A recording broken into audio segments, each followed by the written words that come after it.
Hi friends, Hannah here from Sheet Leveler, your friendly Excel guide. Today I'm going to help you tackle something that can be super frustrating if you don't know what's going on. Circular references in Excel. Now don't worry. Once you see how to spot and fix them, they'll go from, oh, my whole spreadsheet's broken, to, oh, that's easy. Trust me, I've been there. And you're about to learn the quick and easy way to find and fix them. A circular reference happens when a formula accidentally points back to its own cell. Think of it like asking a friend, "Hey, what's the answer?" And they reply, "Let me check." "Oh, I'll ask you for the answer." You can see the problem. It just keeps going in circles, and Excel can't finish the calculation. Here's a really simple dataset so we can clearly see what's happening. Column B, selling price. Column C, cost per unit. Column D, number of units sold. Column E, total profit. This is what we're calculating. I'm going to type our profit formula into cell E3.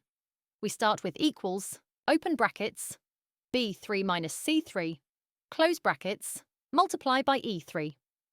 And boom. Here's the problem. We've told Excel to use E3 in the calculation, but E3 is the very cell we're typing in. It's like asking the answer from itself before it even exists. The moment Excel notices this, you'll see a pop-up message saying something about a circular reference. In real life, this happens with way more complicated formulas, so spotting it can be tricky. That's why I'm showing you a super simple example first. Method 1. Status bar. Look down at the bottom left of your Excel window.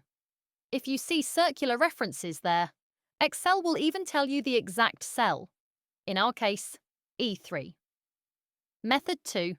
Formula auditing. Head up to the Formulas tab. Go to the Formula Auditing group. Click Error Checking, and you'll see circular references at the bottom of that list. If there's more than one problem, you'll see them all here and can click through them one by one. If it's just one, like ours, simply click it, and Excel will jump straight to the problem cell. Now that we know where the issue is, let's fix it. Looking at our formula, open parenthesis B 3 minus C3 close parenthesis times E3, the E3 at the end is wrong. We meant to multiply by the number of units sold, which is in D3. So we change the formula to equals, open brackets, B3 minus C3, close brackets, multiply by D3. Hit enter. And just like that, the error disappears and the correct total profit shows up. If you ever see a circular reference message again, check the status bar. Use formula auditing to jump to the problem. Adjust the formula so it doesn't refer to itself. You're doing great, see? Excel's not as scary as it looks. Alright, that's it for today's quick fix. I hope that next time a circular reference pops up, you'll know exactly what to do. Excel's a powerful tool once you understand these little quirks, and I'm so excited to keep showing you more tips like this.